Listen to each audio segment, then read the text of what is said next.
नमस्कार. फक्त योजना या यूट्यूब चॅनलवर मी ओमकार संपूर्ण महाराष्ट्रातील शेतकरी बांधवांचं आपल्या चॅनलवरती हार्दिक स्वागत करतो. संपूर्ण महाराष्ट्रातील शेतकरी बांधवांना नमो किसान सन्मान निधीचा 8वा हप्ता आणि PM किसान सन्मान निधीचा 22वा हप्ता याचीच प्रतीक्षा आहे. शेतकरी बांधव मोठ्या प्रमाणावरती यूट्यूबवरती सर्च करत आहेत आणि अनेक ठिकाणी जे शेतकरी बांधव आहेत तर यांना नमो किसान सन्मान निधीच्या हप्ते वितरणाच्या वेगवेगळ्या तारखा पाहावयास मिळत आहेत. त्याचबरोबर PM किसान सन्मान निधीचा हप्ता या तारखेला मिळणार हप्ता वितरण सुरू झालेला आहे. अशा अनेक व्हिडिओ सध्या सोशल मीडियावरती व्हायरल होत आहेत. तर याच्यामध्ये एक महत्त्वाची बाब आहे, PM किसान जो सन्मान निधी आहे तर याचा हप्ता आत्ता सध्या वितरित होणार नसून फेब्रुवारी महिन्याच्या अखेरपर्यंत वितरित होऊ शकतो अशी शक्यता सध्या वर्तवण्यात आलेली आहे. आणि याच्यामध्ये सगळ्यात महत्त्वाची बाब म्हणजे सध्या सोशल मीडियावरती नमो किसान सन्मान निधीचा हप्ता निवडणुकांच्या पार्श्वभूमीवरती वितरित केला जाणार आहे अशी माहिती सध्या समोर येत आहे. तर या संदर्भात आपण माहिती घेतलीच होती. यापूर्वीचा व्हिडिओ देखील तुम्ही पाहिला असेल तर यामध्ये आपण स्पष्ट सांगितलं होतं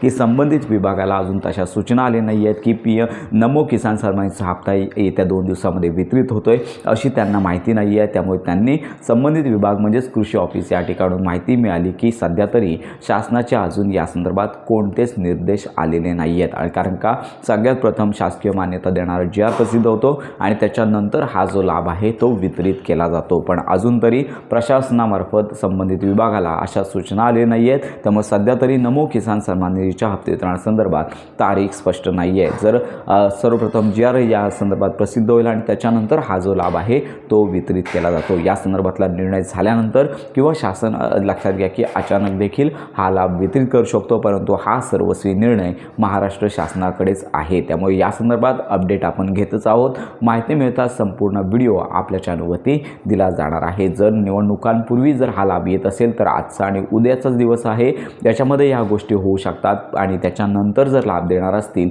तर 7 तारखेनंतरच 8 तारखेनंतरच निवडणुकांचा निकाल लागल्यानंतर या संदर्भातली अपडेट येणार आहे. तर अशा प्रकारची ही महत्त्वाची माहिती सर्व शेतकरी बांधवांपर्यंत नक्की शेअर करा. योजनांसंदर्भात लक्षात घ्या की PM किसान सन्मान निधी, नमो किसान सन्मान निधी हप्ते वितरणासंदर्भातली तारीख घोषित झाल्यानंतर संपूर्ण माहिती आपल्या चॅनलवरती दिली जाणार आहे. तर याच्यामध्ये एक महत्त्वाची बाब आहे की किसान ओळखपत्र लक्षात घ्या की PM किसान किंवा नमो किसान योजनेचा लाभ जर तुम्ही घेत असाल तर तुम्ही शेतकरी फार्मर ID कार्ड म्हणजेच फार्मर ID कार्ड म्हणजे शेतकरी ओळखपत्र काढणं बंधनकारक आहे. कारण का त्याशिवाय तुम्हाला पुढील लाभ मिळणार नाही आहे. ही मात्र नोटीस संबंधित कृषी ऑफिसला आलेली आहे.